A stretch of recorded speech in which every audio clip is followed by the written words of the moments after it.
maketh my way. When sorrows like sea billows roll, whatever my lot, thou hast taught me to say, it is well with my soul. It is well with my soul. It is well with my soul. Though Satan should buffet, though trials should come, let this blessed assurance control, that Christ has regarded my helpless estate, and hath shed his own blood for my soul. It is well with my soul. It is well with my soul. My sin, oh, the bliss of this glorious thought. My sin, not in part, but the whole, is nailed to the cross, and I bear it no more. Praise the Lord, oh my soul. It is well with my soul. It is well with my soul. And Lord, taste the day when the faith shall be sight, the clouds be rolled back as a scroll, the trump shall resound, and the Lord shall descend. Even so, it is well with my soul. It is well with my soul. It is well with my soul.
We invite you to stay tuned for the live broadcast of the Wednesday evening Bible study of Mayfield Drive Baptist Church, located in Smyrna, Tennessee.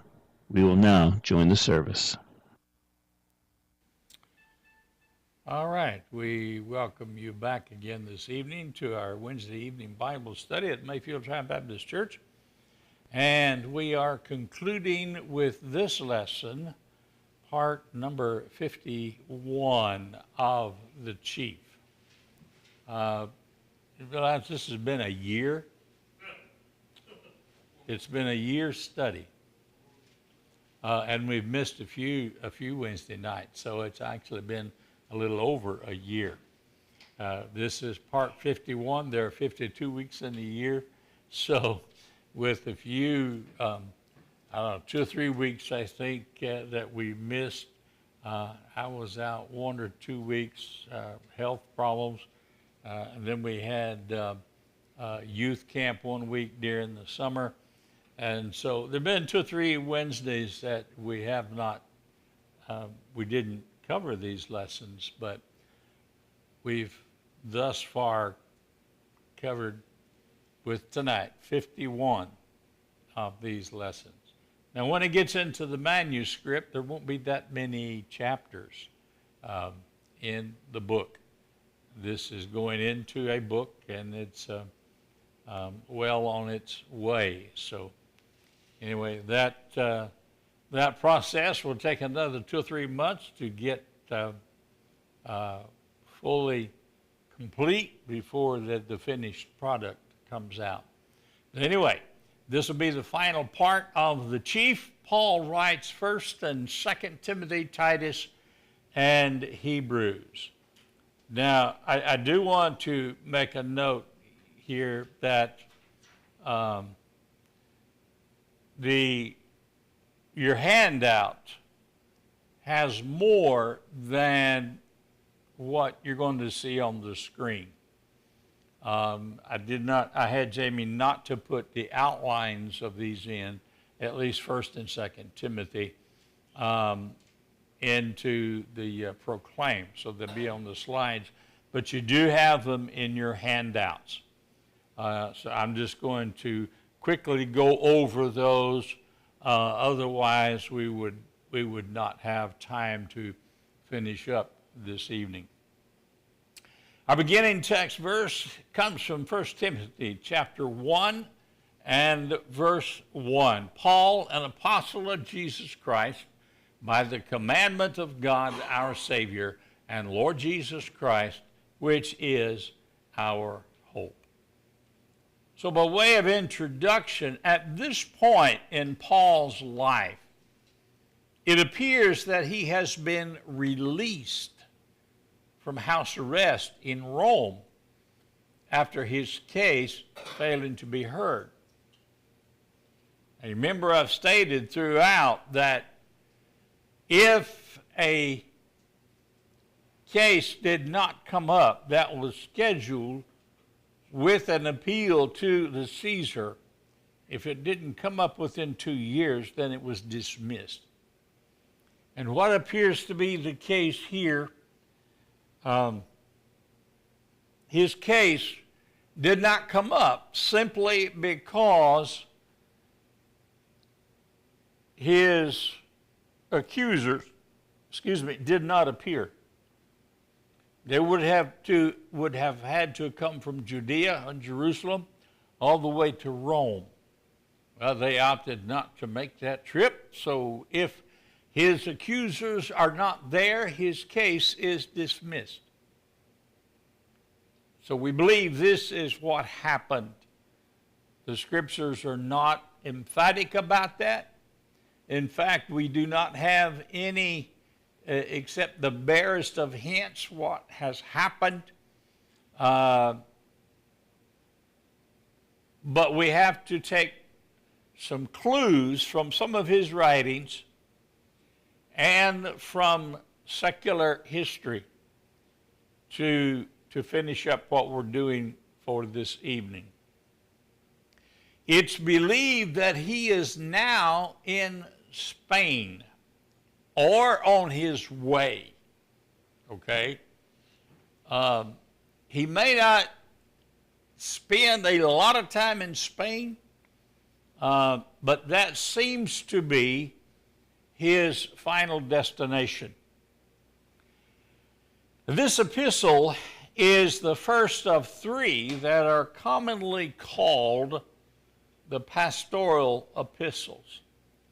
If I'm not mistaken, the pastoral epistles is a seminary course that is later years, I think. Did you have that? I didn't. We didn't have a course like that, but I think it's pretty much a routine now course in seminaries.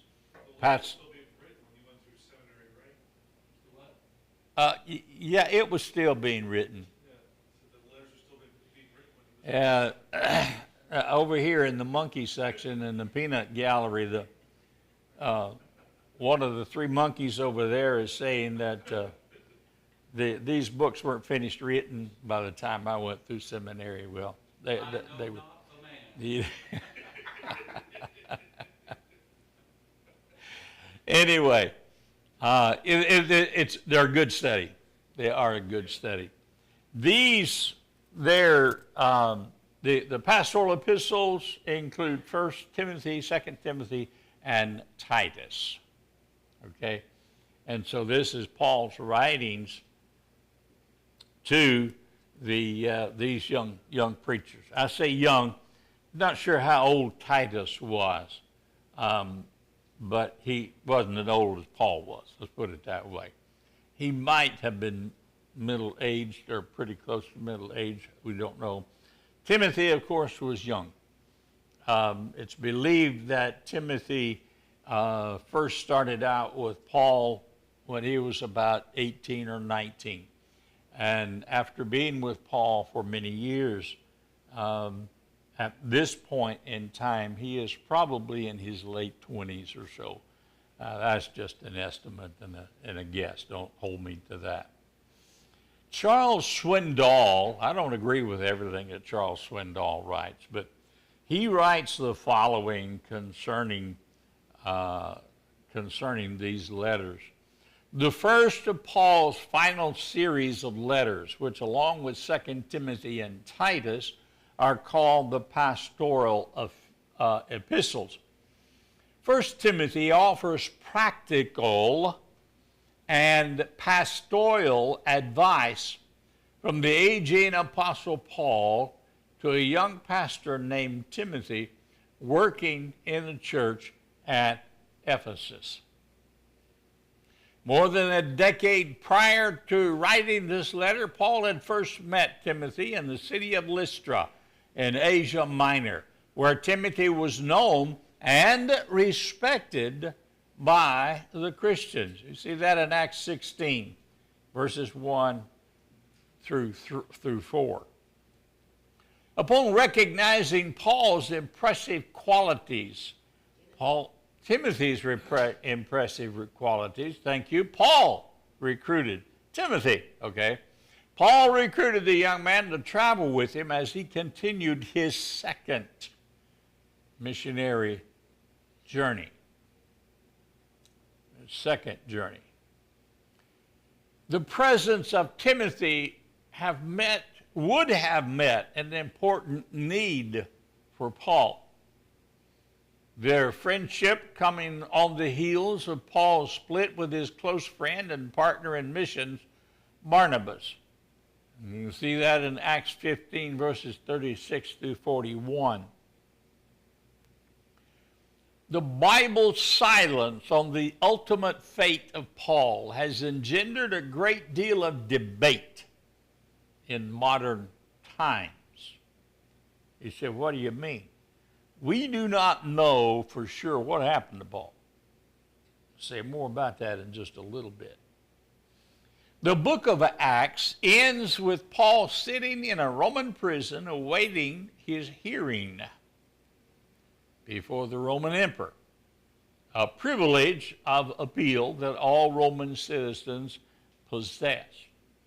And may I clarify, this Roman prison, he was not at this point in an actual prison. He had his own house, according to Scripture. He had his own house, a rented house. He was able to have people in. He was chained to a guard, a Roman guard, 24 hours a day, but yet, and he couldn't leave his house Well, he would have, but he had to be escorted. But he did not have freedom. So, in essence, he, being under house arrest, he was in prison. Okay? However, the writing of the pastoral epistles clearly dates to a time after the events of Acts. Okay? So where was Paul when he wrote 1 Timothy? Good question, huh? If he's not in Rome, where is he? Paul had expected the Romans to release him from prison, something that likely happened near the end of AD 62. That's according to Philippians chapter 2, verse 24. Remember, this was one of the letters that Paul wrote during his house arrest in Rome. Incidentally, this date is probably pretty close to being what it actually was. But we still won't be dogmatic about it.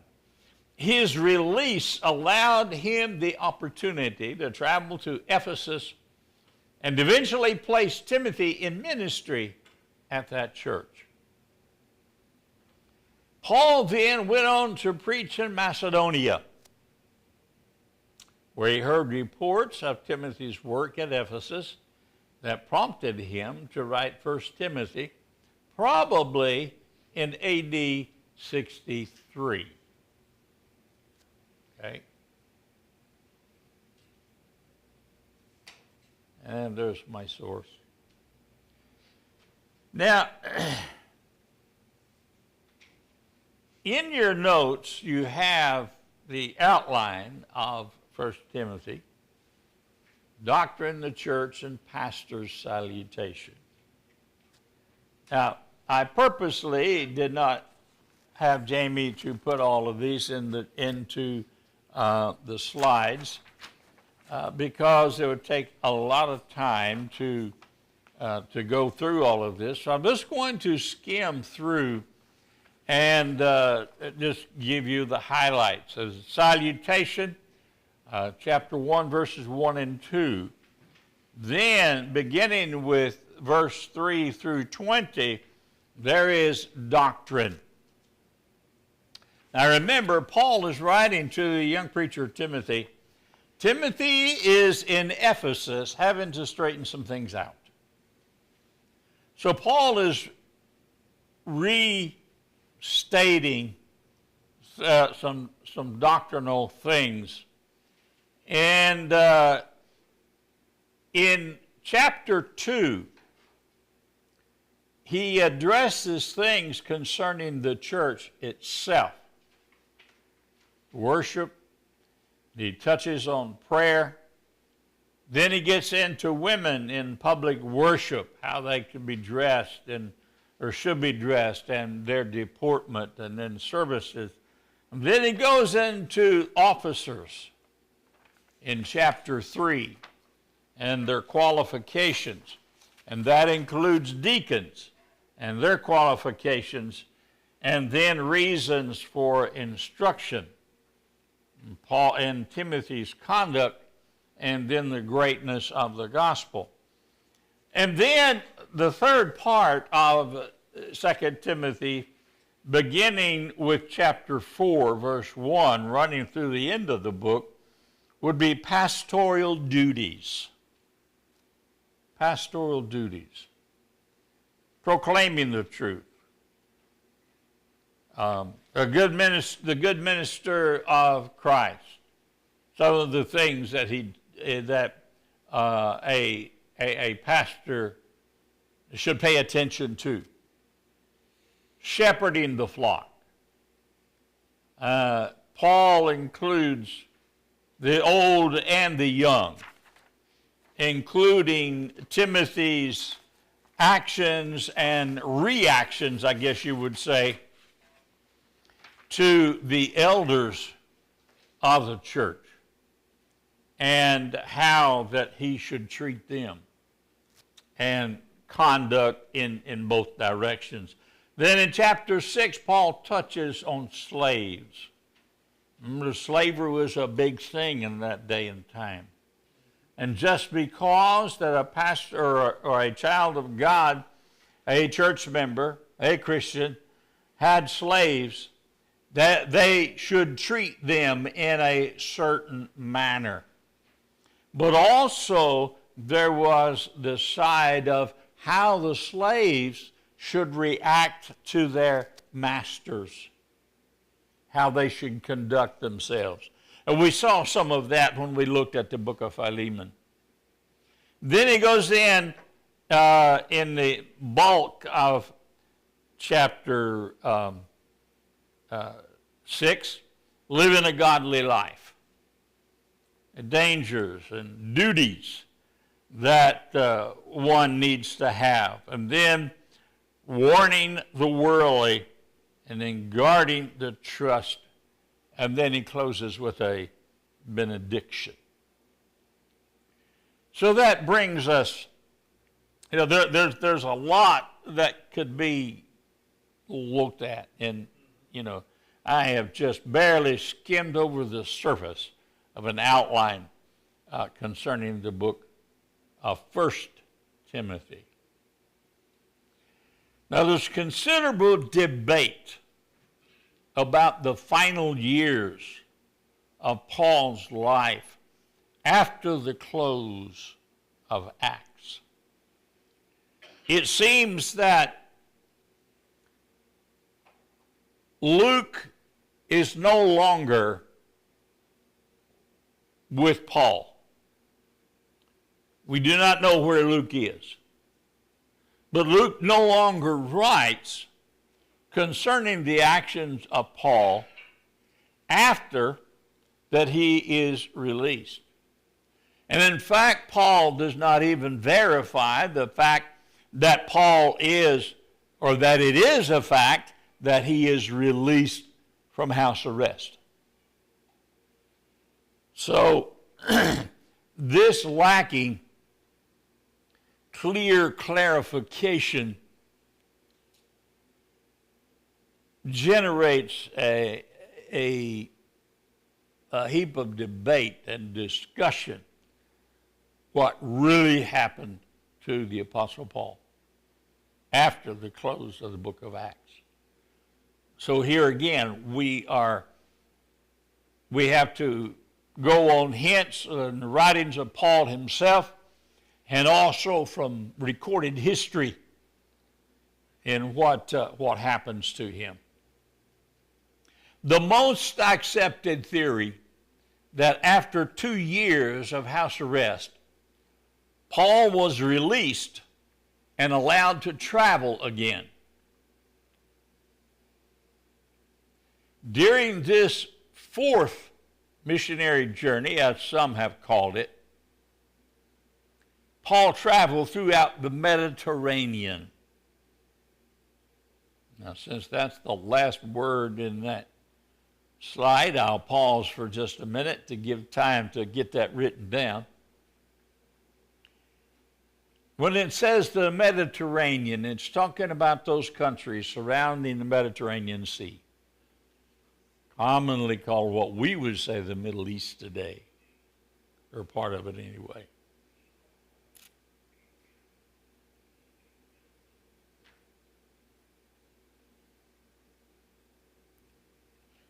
All right, he writes concerning Macedonia in 1 Timothy 1:3, Troas, 2 Timothy 4:13, Miletus, 2 Timothy 4:20, Crete, Titus 1:5, Nicopolis, Titus 3:12, and then possibly Spain.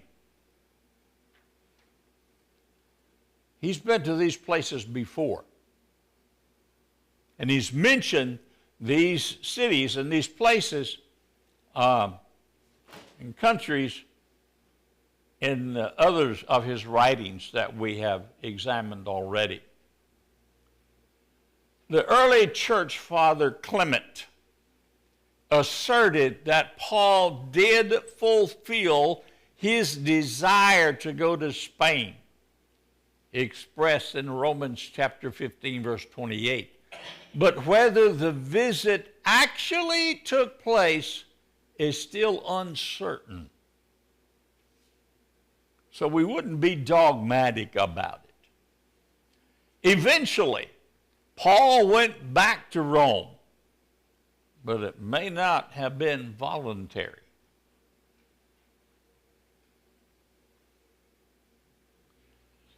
It has been suggested that Paul was arrested while in Nicopolis, but the evidence is uncertain. What we do know is that by the time Paul returned to Rome, the widespread persecution of Christians by Emperor Nero had already begun.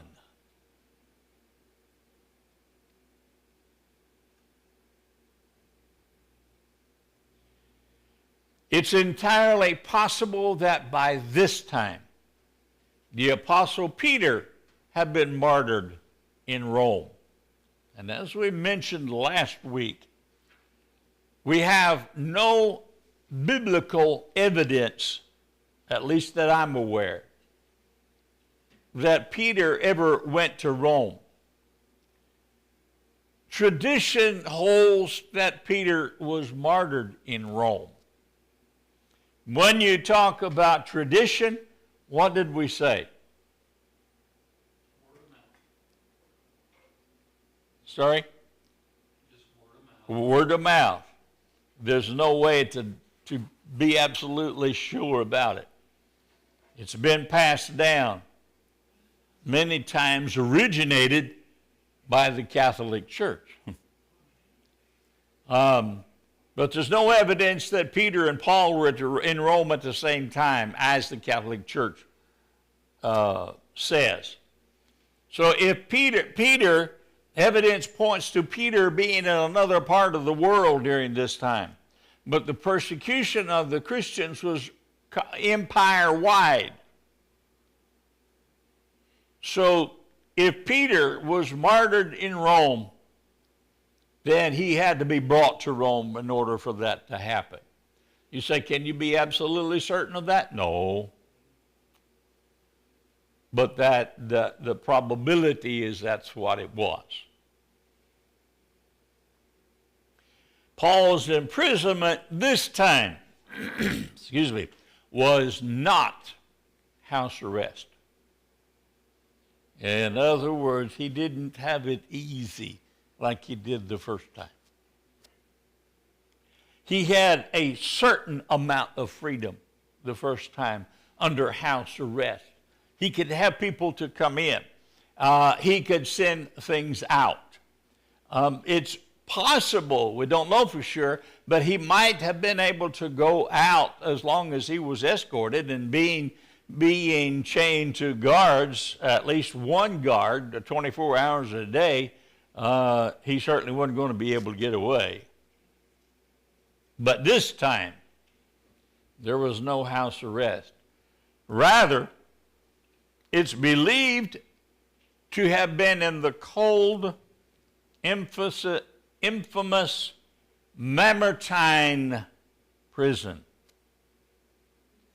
where Peter might also have been held. Now, one thing about these prisons, a person wasn't sentenced to prison for X number of years or months.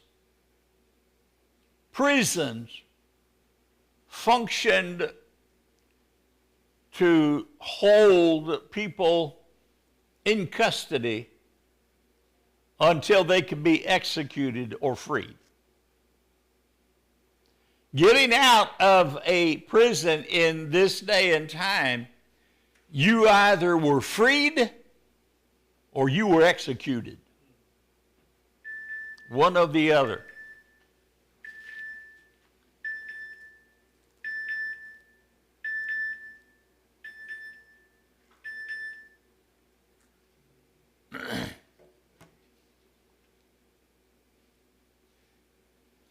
We do have some information about Paul's final days based on Paul's last letter to Timothy.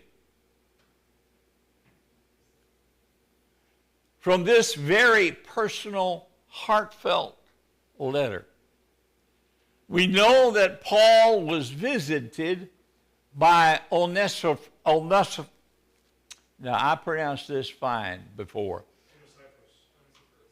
Onesiphorus, who often refreshed me and was not ashamed of my chains, Paul says in chapter 1, verses 16 and 17. But we, also know that Paul had been abandoned by many Christians as he faced trial. It's in chapter 4, verses 10 and 16. Luke alone was still with Paul, although Paul expressed the hope that he would see John Mark again when Timothy came to visit, 2 Timothy 4:11.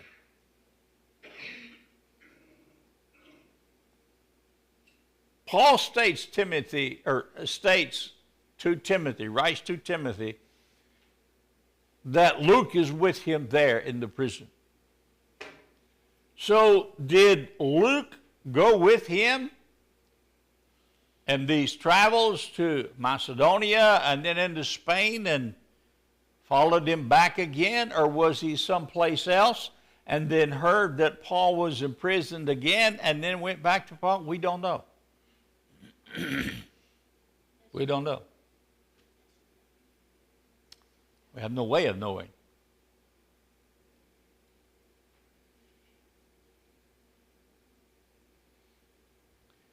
Historical evidence agrees that Paul was executed in Rome, probably by beheading, sometime between AD 66 and 68.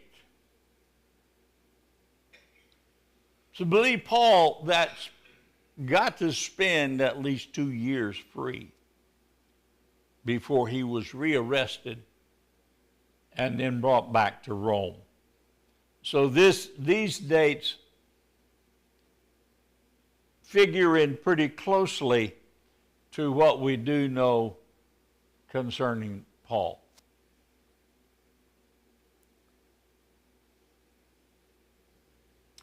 But that did not put an end to his ministry. Though his letters in the New Testament, or through his letters in the New Testament and his detailed story in Acts, Paul still ministers to us today. And there you see my source for this. Now, an overview of 2 Timothy is what you have next. And there are some key words that appear in this particular book. This book is personal. It is not what I don't want to use the word pastoral because it still is. But it's on more of a personal level, like compared to Philemon. Philemon was a personal letter from Paul to Philemon. And this is a letter from an elder pastor to a younger pastor. So it's very personal. And there are key words. There are some key words in this. First is not ashamed. Suffer hardship. Endure. Word. Charge. Diligence. All of these are key words that are found in this epistle of 2 Timothy. And chapter 1 is like it covers the past. Chapter 2, the present. Not our present, of course, but their present. When he was talking to Timothy, encouraging Timothy, and giving him some pointers, if you will, and some tips on not just being a Christian, but a pastor. And then chapter 3 concerns the future. Here is where Paul gets into the warning of apostasy, the perilous times and the servant of God, trustworthiness of the Scriptures, fully equipped man of God. Chapter 4 continues with the future, and it gives Paul's last will and testament, or his parting words. And he gives a charge for Timothy to keep. And then he draws a comparison. The wrestler, the runner, the century soldier in verses 6 through 8. And then he talks about the victory ahead and the benediction. So as you can tell, these things that Paul wrote to Timothy in the second letter are a bit different than the first letter. So that brings us now to the epistle of Titus, the letter to Titus. The epistle to Titus was written by the Apostle Paul to Titus in approximately 66 AD, around the same time frame as the first letter to Timothy. In other words, Titus appears between 1 Timothy and 2 Timothy. Paul didn't write 2 Timothy until he was back in Rome again, in prison. And it would be his final writing. That would be the last thing that he wrote. The second letter to Timothy. And it's believed that Titus, he wrote to Titus in Crete right after that he wrote the first letter to Timothy. Now, these are two men who are in two different difficult locations. Paul was an aging man at this point, shortly before his final imprisonment. Titus was on Crete and was sent there by Paul to establish leadership within the churches. This letter, unlike the letters to Timothy, was all business. There was not the personal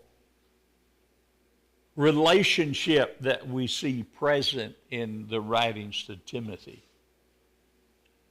Because Titus had a different relationship to Paul than, of course, Timothy did. Timothy came up under Paul's tutelage. Timothy had Paul as his mentor, if you will, to put it in modern day vernacular. Titus was a Gentile,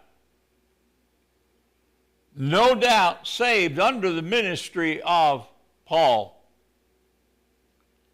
and was taught by Paul, was trained by Paul. But the relationship was different. Paul looked on Timothy as his own son, which he probably did not have. But he considered Timothy to be his son in the ministry, if you will.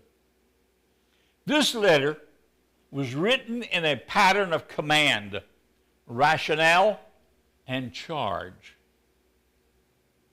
The first section on leadership is based on the false leader's deception. There were some problems in Crete. And Titus was there to straighten it out. The next two sections on right conduct are based on the rationale of God's grace, mercy, and its provisions. Titus was a Greek, non-Jewish convert to Christianity. He was not a Jew. Most likely, Titus, like Timothy, came to faith under Paul's teaching.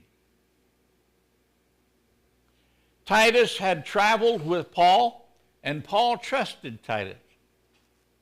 And at one point, and I forget which it is now, Titus may have been the penman for one of the letters that Paul wrote. But Titus had been with Paul, I think I said in one of them, in one of our lessons, about been with Paul almost 20 years, something like that. So Titus had been with Paul for a long time. Perhaps Paul chose Titus to be the one to reach Crete because he was once a Greek Gentile and would better understand what was going on in the culture of the day.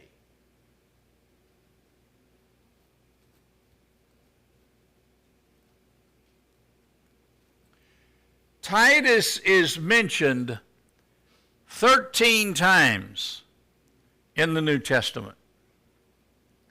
2 Corinthians 2:13, 7:6, verses 13 and 14, chapter 8, verse 6 and 16 and 23, chapter 12 and verse 18, and two different times. And then he's mentioned in Galatians chapter 2 and verse 1 and verse 3, and then in 2 Timothy 4 and verse 10. Titus was to preach the same gospel message Paul was preaching. He wasn't to change it or to add to it.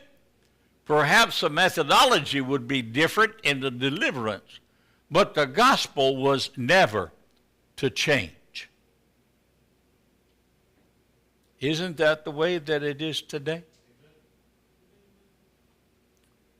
We have the same message, but I guarantee you my delivery and my methodology is different than Brother Bernie's, than in Brother Jamie's, or Brother Dan Curtis, or Brother Glenn Davenport.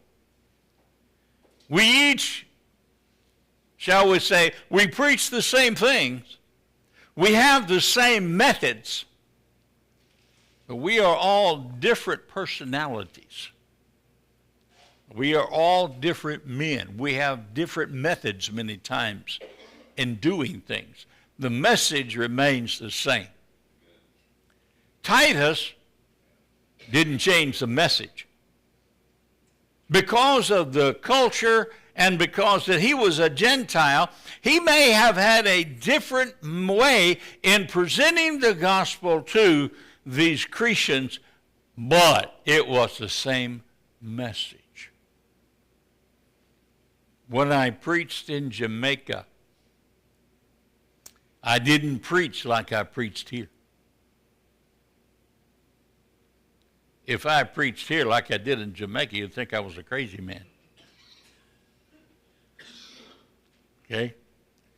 But I conformed to basically to the culture and the way that the Jamaicans were. They understood what I was saying. They understood the message. They understood my mythology. The message was the same. Yes, ask Jeremy. He can be a witness to that. To that. He's seen me, quote unquote, in action in the pulpit in Jamaica. Yeah, it's been many years ago now. And suffice it to say, if I went back there now, I would be different than what I was then because I'm older. Paul was adamant in his letter to Titus that Titus must never waver or compromise on sound doctrine. Nor should we. The book of Titus is only 3 chapters long with 46 verses in total. So let's look at this setting. A group from Crete had been in Jerusalem during the Passover at the birth of the Christian church. That was at Pentecost. And of course, now we know, I'm quoting now, okay? We know that the church did not start on the day of Pentecost.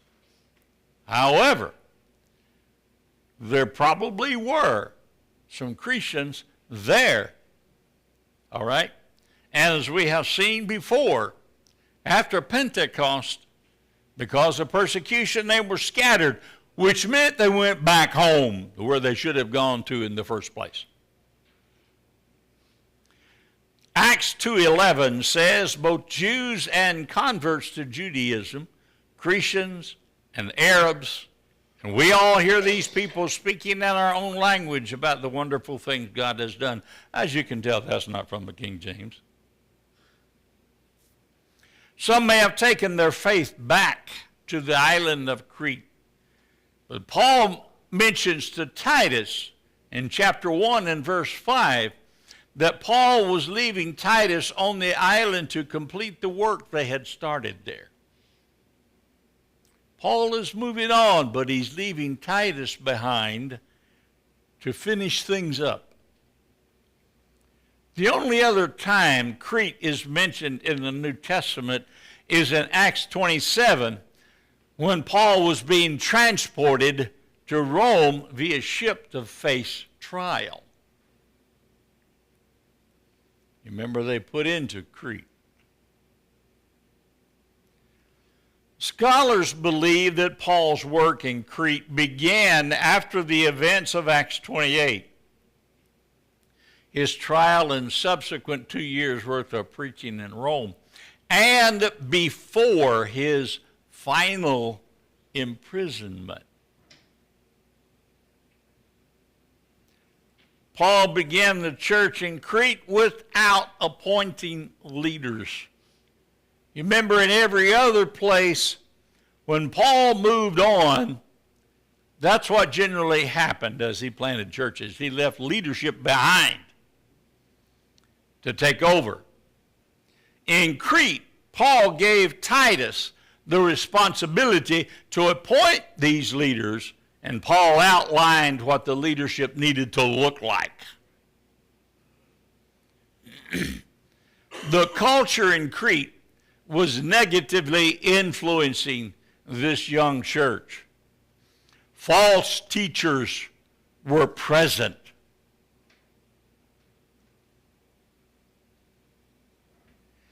Titus needed to get the church in order before the arrival of Artemas and Tychus. These were two other brethren that were coming to Crete, apparently maybe to relieve Titus. Titus needed to assign elders in each city,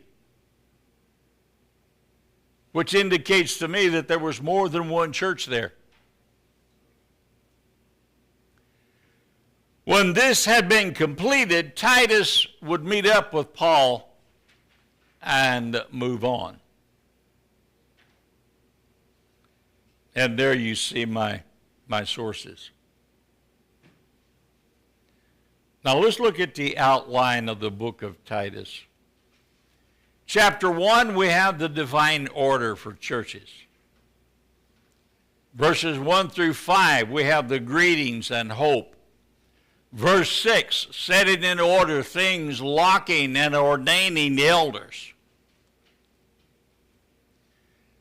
Verses 7 through 9, Paul gives the qualifications on and duties of bishops.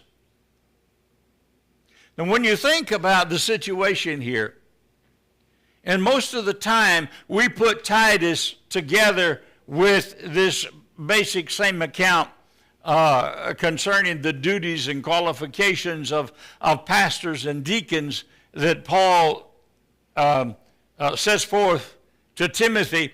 A lot of times we put them together. But when you isolate them and you think about Titus is on his own by himself with his work in Crete, it takes on a new meaning, takes on a different view. Chapter 2 looks at the pastoral duties for age levels or doctrine. The aged men in verse 2, the aged women in verse 3, the younger women, verses 4 and 5, the younger men in verses 6 through 8, and then servants in verses 9 and 10. Then the saving, separation, and working grace in verses 11 and 12. Looking for the blessed hope, verses 13 and 15. Then that brings us to chapter 3. Paul gets into respect for civil government, verses 1, 2, and 3. Salvation revealed by mercy and grace, verses 4 through 7. Maintaining good works, verse 8. Avoiding contentions and strivings, etc., verses 9 through 11. And then the final greetings and exhortations in verses 12 through 15. Any questions or comments before we get into the conclusion, which is rather lengthy? Yes, ma'am.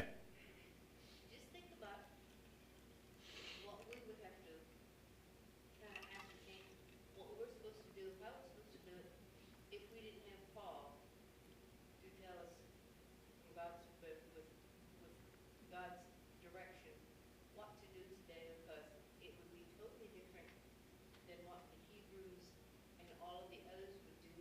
That wouldn't suit us at all, where we're a totally different group. Right? And so it is, you think about it, well, what would we have done? With Paul's practical instructions to these preachers, we have the bulk of details that we as pastors and preachers need to know, and also other church leadership. Would be lacking. Our knowledge would be lacking without these 3 books. Doctrine is covered in Paul's other letters, beyond the shadow of a doubt. But then Paul brings it down to practical things with these two preachers. How do you present the gospel? How do you do this? How do you do that? So with these pastoral epistles, we have a completion of what God called men should be doing. All right, conclusion. Did Paul write Hebrews? Good question. It is possible Paul wrote the book of Hebrews, and I'll state my belief, and this is strictly Robert's theology, and you know what you can do with that Paul was the author of the book. However, we don't know for sure. There's a couple of reasons why this might be the case, that he is the author of the book of Hebrews. First, in the earliest manuscript editions of New Testament books, Hebrews is included after Romans among the books written by the Apostle Paul. This was taken as evidence that Paul had written it. And some Eastern churches accepted Hebrews as canonical earlier than in the West. Second, both Clement of Alexandria, lived from 150 to 215 AD, and Origen, 185 to 253, claimed a Pauline association for the book, but recognized that Paul himself probably did not put pen to paper for this book, even though they did not know the author's name. Then that is not a whole lot different than the other books that Paul wrote. The only one that we really have evidence that Paul wrote in his own hand is Philemon. In some of the other books, he would close them out, but others did the actual penmanship, putting down what Paul dictated to them. Clement of Alexandria suggests that Paul wrote the book originally in Hebrew and that Luke translated it into Greek, though the Greek of Hebrews bears no resemblance to translation Greek, that of the Septuagint. Now that would not surprise me, because Luke would have probably spoken a little bit different Greek than the Koine because of his education. And I say that because he was a doctor. The Greek being the more common Greek? Koine is the common, yes. The King James Version assumes Pauline authorship. The non-position of the authorship questioned by the Alexandrian fathers was obscured by a later church tradition that mistook Pauline association for Pauline authorship. Just because something was related and associated with Paul does not necessarily mean that Paul wrote it. There are other books that have been written that are not considered to be part of the canon of Scriptures. Do you know what I mean when I say canon of Scriptures? The accepted collection. Sorry? The accepted collection. All right, the accepted collection. In other words, all of these books of the Bible were taken and were put in order. That's another lesson and study within itself. But of course, that was done many years afterwards. But there were books that were rejected as being canonical because there were some questions about their authorship. Now, Barnabas wrote some things, or is supposed to have written things, okay? And other men have supposedly written things that were not included in the canon of Scriptures, but yet could be associated with Paul. You follow me? The enormously influential King James Bible took its cue from this tradition. In fact, in the KJV, you'll find the title translated as it was found in some manuscripts, the Epistle of Paul to the Apostle, Paul the Apostle to the Hebrews. The tradition of Pauline authorship continued. The most persuasive argument against Pauline authorship. So let's look at that. I presented one side of it. Let's look at the other side.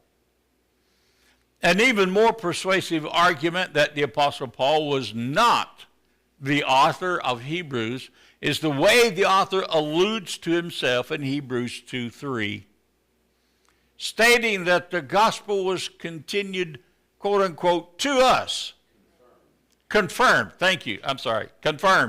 to us by those who heard the Lord announce salvation.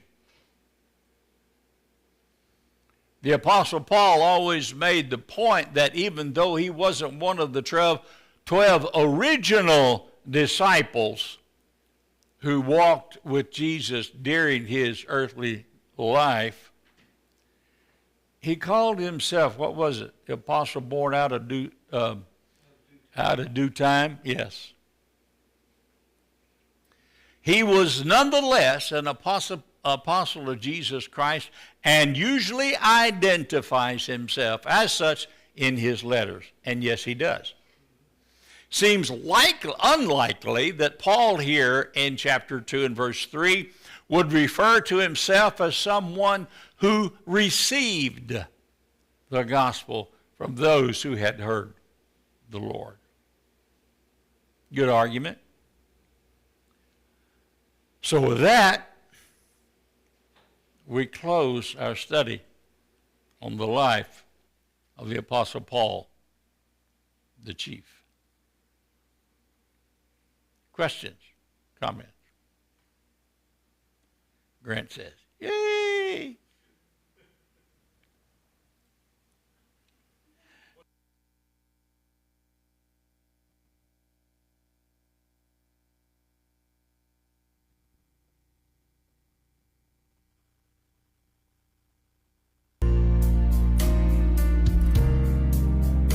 We here at International Missionary Baptist Ministries are so thankful that you chose to watch or listen to this Wednesday evening Bible study. We will be broadcasting again at this same time next week.